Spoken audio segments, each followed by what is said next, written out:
Hello दोस्तों, मैं हूं दिनेश के वोरा।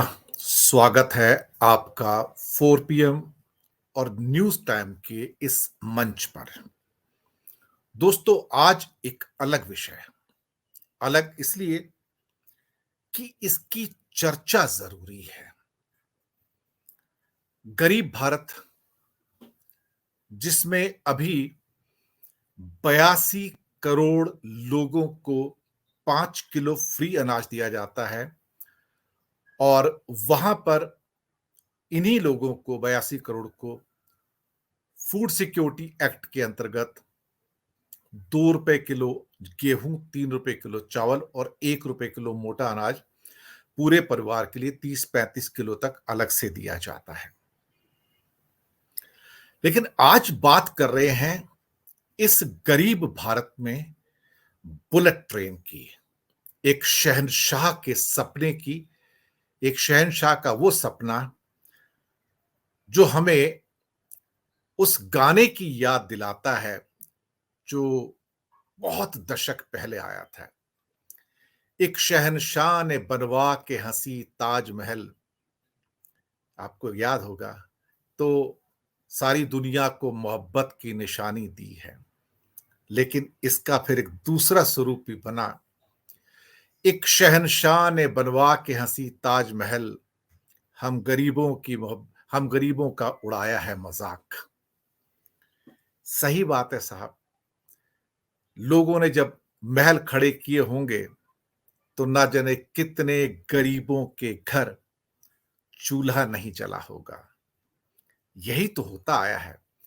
आज जब उन महलों को और बड़े बड़े किले जो है उनको देखते हैं, उनकी शान और शौकत को देखते हैं, तो हम सोच भी नहीं पाते होंगे कि कितने करीब घरों के चूल्हे इनमें शांत हो गए होंगे।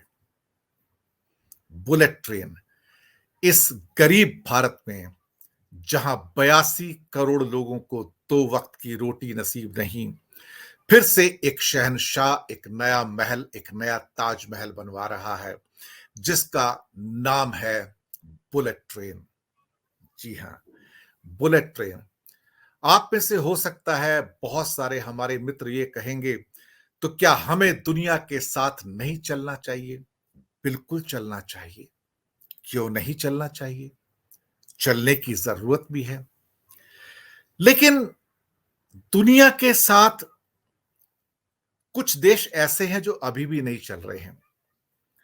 क्या बुलेट ट्रेन दुनिया के सभी देशों में है? चीन में है, जापान में है, यूरोप में टीजीवी के नाम से है। तेज गति की 300, सवा 300, 350 किलोमीटर की ये ट्रेन हैं।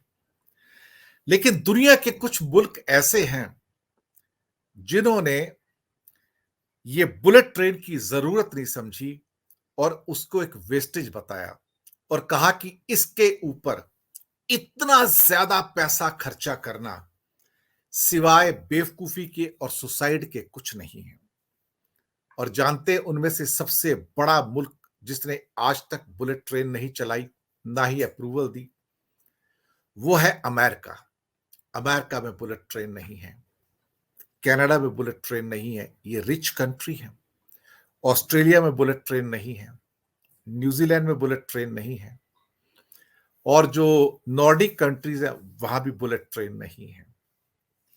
बहुत सर्वे हुए अमेरिका में भी इसके खास तौर से बुलेट ट्रेन के बारे में, और अंततः यह फैसला किया गया कि इसकी बनाने की लागत इतनी ज्यादा है और फिर उसको मेंटेन करने की लागत इतनी ज्यादा है कि उसके अंदर हम जो पैसा लगाएंगे वो कभी रिकवर ही नहीं हो पाएगा। कभी भी रिकवर नहीं हो पाएगा, जितना मर्जी पैसा उसमें लगा लो। अमेरिका में जो बजट बनाया गया था कि अमेरिका में अगर उसका जाल फैलाना है तो $4 ट्रिलियन खर्चा आएगा उसका, $4,000। भारत में, अब भारत की बात करते हैं, लेकिन भारत में सिर्फ एक कॉरिडोर की बात हुई है 2015-16 में, और वो थी मुंबई और अहमदाबाद के बीच में। नरेंद्र मोदी का एक सपना कि हम बुलेट ट्रेन लेकर आएंगे। जब बुलेट ट्रेन का पूरा प्रोजेक्ट बना तो ये प्रोजेक्ट बनते बनते बहुत सारी चीजों में बदलाव हुआ और उस समय इसकी जो लागत थी वो लगभग 1,08,000 करोड़ आंकी गई। उसमें से लगभग लगभग 88,000 करोड़ का लोन जापान ने जीका की तरफ से देना था। जापान की agency JICA, Japan International Cooperation Agency. अब 2023 में इस प्रोजेक्ट को शुरू होना था, यानी कि करीब करीब 5-6 साल के अंतराल में, लेकिन सबसे पेट प्रोजेक्ट डिले हुआ और डिले होके अब जो नई डेट आई है इस 508 किलोमीटर के प्रोजेक्ट की, वो आई है 2026 का एंड, और वो भी सिर्फ एक स्ट्रेच शुरू होगा सिर्फ लोगों को दिखाने के लिए 51 किलोमीटर का स्ट्रेच, वो भी सूरत से बिलिमोरिया। ऐसा कौन सा व्यक्ति होगा जो सूरत से बिलिमोरिया 51 किलोमीटर के लिए बुलेट ट्रेन में बैठेगा साहब? मैं तो एक सवाल मेरे मन में आता है, कौन सा ऐसा व्यक्ति होगा जो उसमें बैठना चाहेगा? खैर, ये व्हाइट एलिफेंट, ये एक शहंशाह का ताजमहल, भारत का बुलेट ट्रेन, अभी उसके रेल मंत्रालय और उनके मंत्री अश्विनी वैष्णव ने नए आंकड़े दिए। बोलते हैं कि अब यह प्रोजेक्ट काफी साल डिले हो गया है। बहाना कोविड का बनाया जा रहा है। कोविड तो सिर्फ 2 साल का डिले था साहब, सिर्फ 2 साल का, और 2023 में इसका इनॉग्रेशन था पूरे प्रोजेक्ट का 508 किलोमीटर का। अब ये 508 किलोमीटर का प्रोजेक्ट 2029 के आसपास प्रारंभ होने की संभावना है। 2026 का तो 51 किलोमीटर आएगा ना, उसके भी करीब 3 साल बाद 2028 और 2030 के बीच में इसके प्रारंभ होने की संभावना है। कोई कंफर्म डेट सरकार ने नहीं दी है। कमाल है ना साहब। मैं फिर अमेरिका पे वापस आता हूं कि अमेरिका ने क्यों इसको नहीं बनाया। उसके यहां तो बहुत लंबी चौड़ी दूरियां हैं, ऑस्ट्रेलिया में बहुत लंबी चौड़ी दूरियां हैं, भारत से बड़ा देश है ऑस्ट्रेलिया। उसने बुलेट ट्रेन क्यों नहीं अपनी मेजर सिटीज में, सिडनी से मेलबर्न, मेलबर्न से आपका एडिलेड, एडिलेड से पर्थ, या वहां से अपना ब्रिस्बेन या कैनबरा वाया होके उसने क्यों नहीं स्टार्ट किया? कॉस्ट इतनी ज्यादा है कि वो दरअसल एक व्हाइट एलिफेंट में कन्वर्ट हो जाता है और आप उसकी कॉस्ट तो छोड़िए, मेंटेनेंस भी वापस नहीं निकाल सकते हैं। इसके ऊपर काफी स्टडीज हुई, लेकिन हमारे प्रधानमंत्री जी को इतना उत्साह था और उन्होंने तो यहां तक अनाउंस कर दिया मोदी जी ने कि हमको जापान से ये लोन जो 0.1% पर मिलेगा। देखो, ये बता रहे हैं ये मेंटेनेंस फी के अलावा जो करीब 1 से 2% के बीच में होती है, जो इंटरेस्ट पार्ट है 0.1% है, मेंटेनेंस फी 1 और 2% के बीच में आती है। तो लगता है इनको कि 2% से नीचे अगर इंटरेस्ट है तो वो एक तरह से देखा जाए तो इंटरेस्ट फ्री एक लोन है बिल्कुल। तो प्रधानमंत्री जी ने सीना ठोक कर कहा कि ये तो ऑलमोस्ट फ्री में हमको पैसा मिल गया है। लेकिन फ्री में कोई चीज किसी को देता है क्या? और जापान क्या सबको फ्री में रेवड़ियां बांट के महान बना क्या?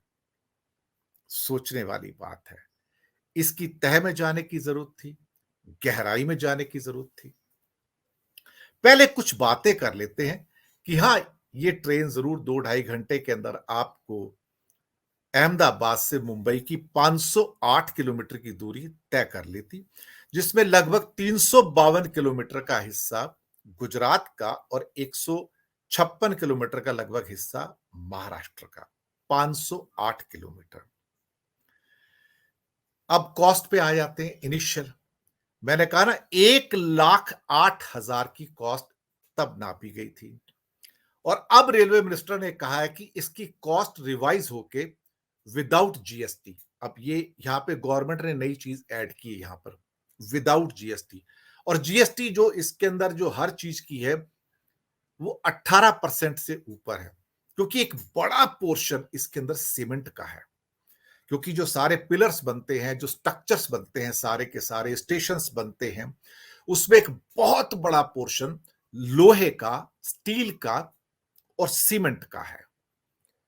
आपको हैरानी होगी कि सीमेंट के ऊपर जो जीएसटी है 28% है, और बाकी लोहे वगैरह पे जो जीएसटी वो तो जनरल रेट पे आ ही जाता है 18% पे। अब सारी चीजें 18% और 28% के, और इस प्रोजेक्ट के अंदर एक जो मेजर हिस्सा है वो सीमेंट का है। लाखों टन सीमेंट अंदाजा लगाया जाता है, हालांकि टेक्निकल स्पेसिफिकेशन में यह बताया नहीं जाता है कि लगभग 50 मीटर की दूरी पर एक खंबा बनाया जाता है अप्रोक्सीमेटली, तो 100 मीटर की दूरी पर 2 खंबे हो जाते हैं, और हो सकता कई जगह ज्यादा भी हो जाए, तो ये 1 किलोमीटर के अंदर देखा जाए तो 20 खंबे हो जाते हैं।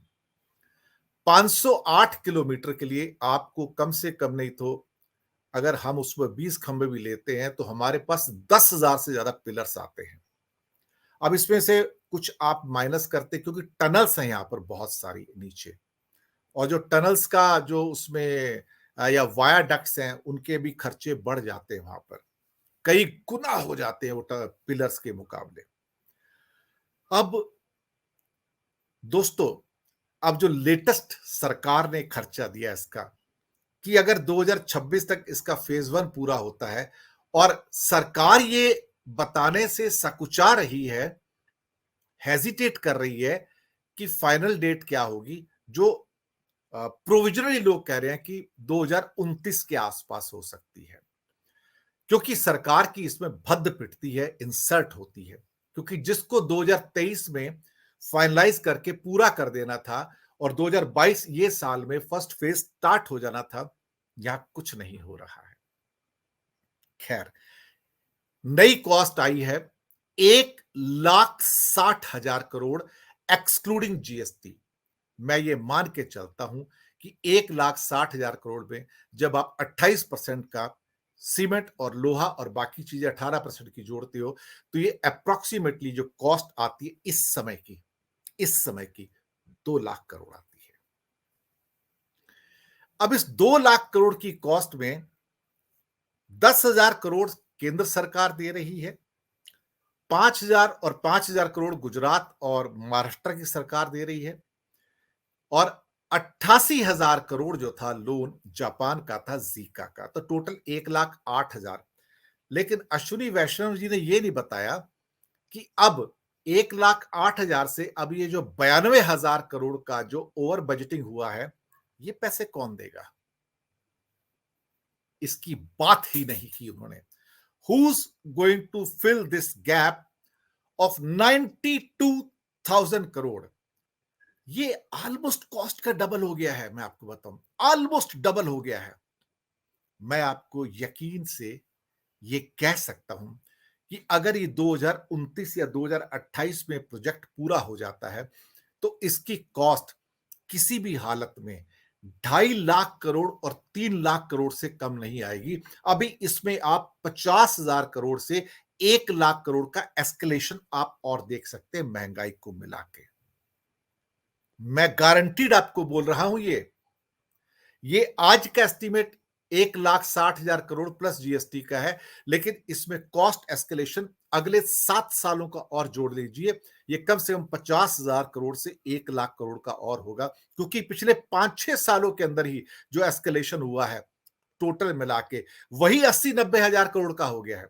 तो मैं कैसे मानूं कि अगले 7 सालों के अंदर ये एस्केलेशन फिर से 50,000 करोड़ और 1 लाख करोड़ के बीच का नहीं होगा।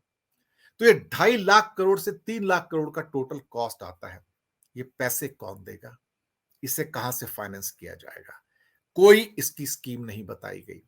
मुझे लगता है कि क्या जापान से और लोन लिया जाएगा जिसका अभी तक 80-81% था, 88,000 करोड़ का, या फिर अपने इंटरनल एक्रूवल से या तो स्टेट्स को फोर्स किया जाएगा, या ये जो रेलवे की हाई स्पीड रेल कॉरपोरेशन है उसको फोर्स किया जाएगा कि बैंक से कमर्शियल लोन ले। अभी ये पहेली उलझी हुई है। अब चलते हैं आगे। ये 508 किलोमीटर जो उसकी कॉस्ट आएगी, इससे आधी कॉस्ट के अंदर भारत के अंदर 500 नए फ्लाईओवर्स बनाए जा सकते थे। मैं आपको बता रहा हूं, अभी तक भारत में सबसे ज्यादा फ्लाईओवर कुछ मुख्य शहर जिनमें दिल्ली है, मुंबई है, सूरत है, चेन्नई है, जिनमें मैक्सिमम फ्लाईओवर्स आपको मिलेंगे, बैंगलोर भी है उसमें। तो इन सबको मिलाकर 500 फ्लाईओवर नहीं है। इससे कम कॉस्ट में, आधी कॉस्ट के अंदर इन सब शहरों में इतने ही फ्लाईओवर और बनाए जा सकते थे और ट्रैफिक को सॉल्व किया जा सकता था। इस कॉस्ट में जो आ रही है अभी, जो 2 लाख करोड़ की प्रोविजनल कॉस्ट आ रही है, जो बढ़ के 2.5 से 3 लाख करोड़ होगी, उसकी उसकी सिर्फ 10% कॉस्ट के ऊपर भारत के अंदर अमेरिका की तर्ज पर हाई स्पीड रेल कॉर्पोरेशन जो है, जिसमें ट्रेन 220-230 किलोमीटर की रफ्तार से चलती है, ना कि 300-320 की, और वहां बुलेट ट्रेन की जरूरत नहीं होती है, वो चलाई जा सकती थी। अमेरिका वही करता है। वो बोलता है कि जो बुलेट ट्रेन की कॉस्ट है, उसकी 10% से भी कम कॉस्ट के ऊपर हम बहुत आराम से वो ट्रेन चला सकते हैं अपग्रेड करके ट्रैक के ऊपर, जिनकी स्पीड 220 किलोमीटर के आसपास है, और अमेरिका वही चलती है और कामयाब है। किसने कहा था साहब कि ये प्रोजेक्ट शुरू करो? यूरोप के अंदर एक टीजीवी के प्रोजेक्ट जो 1980 के दशक में आए थे, उसके बाद नहीं आए। फिर उन्होंने बनाने की हिम्मत नहीं की, क्योंकि जो बन गए सो बन गए, और उसके बाद बनाने की उनकी हिम्मत नहीं पड़ी। और उनके तो जो प्रोजेक्ट ऐसे थे, उसमें काफी प्रोजेक्ट जो है वो ग्राउंड पे है, वो पिलर्स पे नहीं है। और हमारा तो सारा का सारा प्रोजेक्ट ही पिलर्स के ऊपर है। तो हम इस ऑलमोस्ट 2.5 से 3 लाख करोड़ के बजट में हम कम से कम नहीं तो मैं आपको यकीन बताऊं, हम चारों शहरों के, भारत के चारों मुख्य शहरों के फ्रेट कॉरिडोर्स बना सकते थे, ऑपरेशनलाइज कर सकते थे, और उससे ज्यादा कर सकते थे। एक 500 किलोमीटर के लिए हमने इतना कुछ किया। टेक्नोलॉजी अपग्रेडेशन क्या दिखाना चाहते हैं? एक शहंशाह ने बनवा के हंसी ताजमहल, हम गरीबों की मोहब्बत का उड़ाया है मजाक। दरअसल इतनी ज्यादा कॉस्ट के ऊपर अब आप यकीन मान सकते हैं कि भारत का टोटल कलेक्शन जो होता है, वो 20-22 लाख करोड़ का टैक्स का होता है एक साल में, और उसका ऑलमोस्ट 8वां हिस्सा आप एक 500 किलोमीटर के ट्रैक पे खर्च कर रहे हैं। ये तो कमाल है साहब। चलिए आगे चलते हैं। आगे इसलिए चलना जरूरी है कि अभी तक जापान का जो लोन है 88,000 करोड़ का है। अब यहां पे अंदर चल के कुछ बात समझने का प्रयास करते हैं। ये लोन रूपी लोन नहीं है। अब मैं यहां पर पहली बार आपको बताता हूं। दरअसल ये लोन है येन का लोन। इसका मतलब यह हुआ कि रुपया अगर और वीक होता है येन के मुकाबले, जो होगा, मैं आपको पहले बता दूं, तो फिर दोस्तों ये धीरे धीरे लोन बढ़ता चला जाएगा। मेरे पास काफी फैक्ट्स एंड फिगर्स हैं। 1985 में 1985 में एक येन 19 रुपए 77 पैसे। जी हां, अब 58 पैसे। आप सोच सकते हो कि रुपए की हालत क्या हुई है साहब। जहां एक येन के अंदर हमको 19 रुपए 70 पैसे मिलते थे, अब 58 पैसे मिलते हैं। हमारे हालत कुछ ऐसे होती जा रही है जहां पर कि ये इनका जो एप्रिसिएशन और डेप्रिसिएशन का जो सारा ताना बाना है, जहां पर येन अगर और एप्रिशिएट होता चला जाएगा, तो हमारा ये पैसा 88,000 करोड़ का, हम ये अनुमान लगा के चलते हैं कि अगले 50 साल में जब पेमेंट देना होगा हमको, जो 50 ईयर्स की लिमिट दी गई है, ये दुगना नहीं तिगना हो जाएगा। सिर्फ सिर्फ ले दे के, जिसे क्या कहते हैं कि फॉरेन एक्सचेंज की कन्वर्जन रेट के ऊपर ही है। क्योंकि रूपी तो लगातार वीक होता चला जा रहा है। कोई साल नहीं जाता जब थोड़ा वीक नहीं होता। अगर 1-2 साल वीक नहीं होगा तो 2 साल बाद फिर वीक होना शुरू हो जाता है। आप डॉलर के मुकाबले देखो, जहां पहले अभी मनमोहन सिंह का टाइम आज से 2014-13 में था, 58 रुपए पे था, आज 80 रुपए पे है। तो आप सोचिए ना आप, हम उसी चीज की पेमेंट ज्यादा कर रहे हैं। और जापानी समझदार है, उन्होंने कहा कि ये लोन रूपी में नहीं होगा, लोन येन में होगा, यानी कि येन मजबूत होता चला जाएगा, हम कमजोर होते चले जाएंगे, और हमारा ये 88,000 करोड़ का लोन बुलबुला बन के 2.5 लाख करोड़ से भी ज्यादा हो जाएगा, 3 लाख करोड़ से ज्यादा हो जाएगा अगले 50 सालों के अंदर। और पेमेंट तो हर साल करनी है ना हमको, पेमेंट तो इंटरेस्ट की हर साल करनी है, तो हमें नुकसान होता चला जाएगा। तो अनुमान ये लगाया जा रहा है कि इसका जो रीपेमेंट हमको करना पड़ेगा, एक पूरी स्टडी आई है इसकी, कि वो 88,000 करोड़ का लोन वापस नहीं करना है, 3 लाख करोड़ से ज्यादा अगर हम उसके साथ उसके रूपी के डेप्रिसिएशन को अनुमानित जो स्तर है उसको जोड़ दे, तो इतना हमें वापस करना होगा। अगर हेजिंग कर लेंगे, जो कि एक टेक्निक है, तो भी 1.5 लाख करोड़ से ज्यादा होगा, लेकिन इतनी की हेजिंग करेगा कौन? अब एक स्टडी इसके ऊपर होती है इंडियन इंस्टीट्यूट ऑफ मैनेजमेंट की, अहमदाबाद की। क्या ये ट्रिप वाइबल है, या ये सफेद एलिफेंट है, व्हाइट एलिफेंट है, एक सिर्फ ताजमहल है और चलेगा नहीं? उनका कहना है कि अभी इसकी 35 ट्रिप्स प्लान की गई हैं मुंबई और अहमदाबाद के बीच में। 35 ट्रिप्स, इतना ट्रैफिक ही नहीं है, और इतने, यानी कि जो लोग आने जाने वाले हैं, यहाँ तो 50 गाड़ियां हैं जो नॉर्मल गाड़ियां चलती हैं, लोग अपनी कारों से भी मुंबई से और क्या कहते हैं अहमदाबाद चले जाते हैं, अहमदाबाद से मुंबई आ जाते हैं। फर्स्ट क्लास एक्सप्रेस हाईवे बने हुए हैं, लोग तो 6 घंटे के अंदर बहुत आराम से अपना एक्सप्रेस हाईवे से पहुंच जाते हैं वहां पर, अहमदाबाद तो आज की डेट में। तो मुझे एक बात समझ में नहीं आ रही है कि यहां पर आज से 5 साल पहले, 4 साल पहले जो अनुमान लगाया गया था, इसका टिकट 2 से 2,500 रुपए के बीच में होगा। 2 से 2,500 का टिकट जो होगा, ये अनुमानित 2017 के आसपास का किया गया था, 2017-18 में। तो इसका मतलब जब ये चलेगा पूरा का पूरा, इतने साल के बाद, 11 साल की डिले के बाद, 2029 के आसपास, तो फिर ये टिकट कम से कम 4 से 5 हजार का होगा, इससे कम तो होगा नहीं। और इतने में तो हो सकता है उस समय एयर टिकट भी आए, अभी भी आता है उस टाइम भी, क्योंकि एयर टिकट में तो मारामारी बहुत है। अब सवाल ये पैदा होता है यहां पर कि अल्टीमेटली आपको प्रतिदिन कितनी आपको ट्रिप चाहिए होंगी जहां पे आप पैसा रिकवर कर सको, जहां नो प्रॉफिट नो लॉस में आ जाओ। तो आईएम अहमदाबाद का मानना है कि कम से कम डेली की 100 ट्रिप्स होनी चाहिए, यानी कि 50 गाड़ी जो अहमदाबाद से मुंबई के लिए चले प्रतिदिन बुलेट ट्रेन की, और मुंबई से अहमदाबाद की 50 ट्रेन चले, तब ये शायद ब्रेक इवन पॉइंट पे पहुंचे, अपना खर्चा निकाल पाए। अब इसमें रीपेमेंट तो इन्वॉल्व ही नहीं है।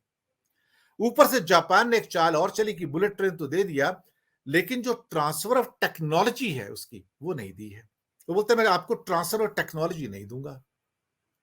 तीसरी बात, भारत की ज्यादा करके रेलवे जो है वो ब्रॉड गेज पे चलती है, लेकिन जापान ने कहा कि मैं आपको बुलेट ट्रेन ब्रॉड गेज की नहीं दूंगा, मैं स्टैंडर्ड गेज की दूंगा। यूरोप में, जापान में, अमेरिका में ट्रेन स्टैंडर्ड गेज पे चलती हैं। मीटर गेज से बड़ा होता है ये, लेकिन ब्रॉड गेज से कम होता है। तो ये करीब करीब 4 फीट और 8.5 इंच का होता है, जहां तक मेरी अनुमान है। ये 4 फीट और 8.5 इंच का स्टैंडर्ड गेज होता है।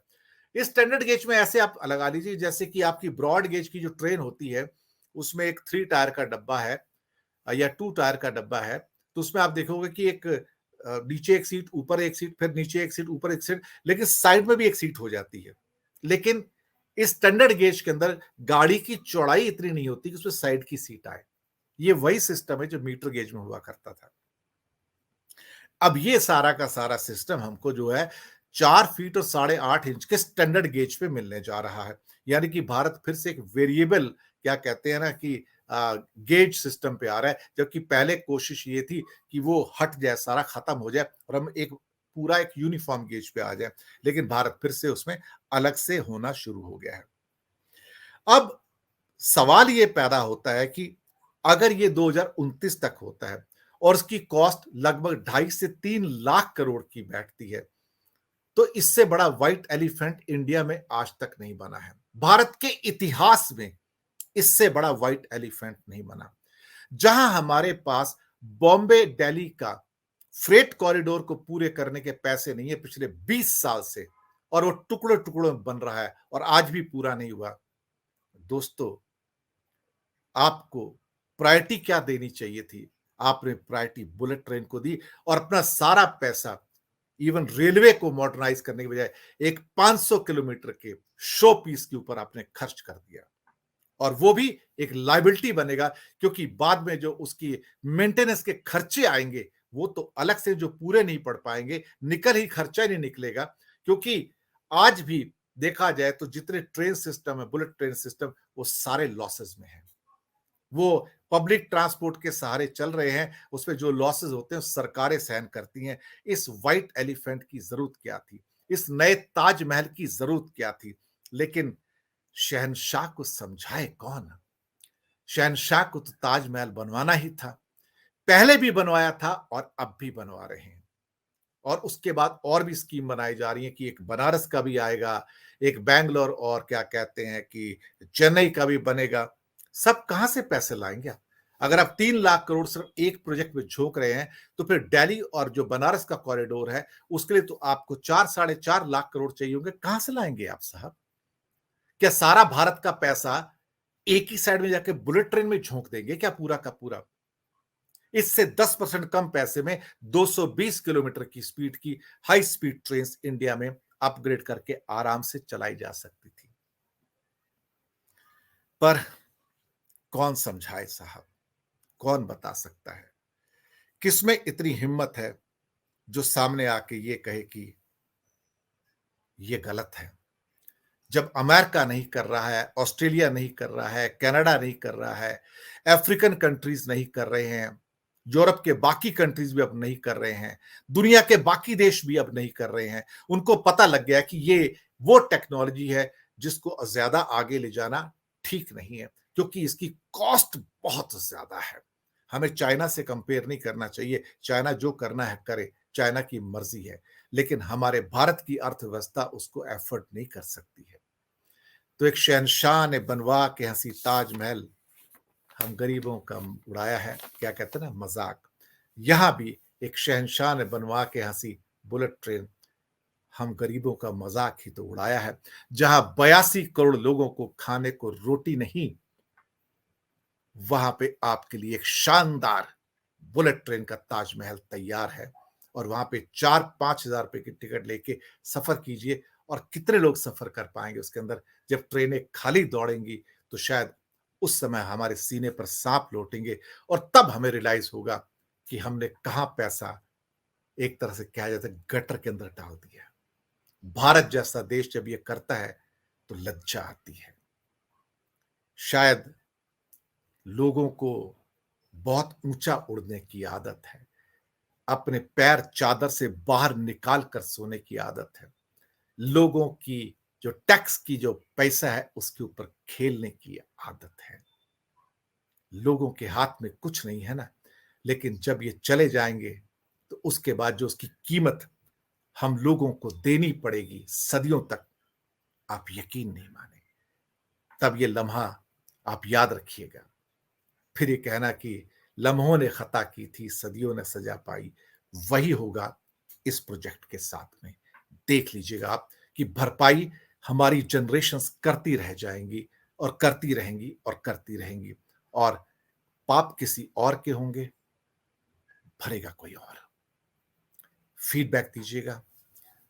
दूसरी बात, 4 PM और न्यूज टाइम दिनेश के वोरा को सब्सक्राइब जरूर कीजिएगा, बेल आइकन दबाइए, लिंक्स आगे भेजिए, हमारी अच्छी पत्रकारिता को बढ़ावा दीजिए, क्योंकि हम लेके आते हैं वो खबर तथ्यात्मक है, सच्ची है, सीधी है, सपाट है, आपके लिए है। धन्यवाद।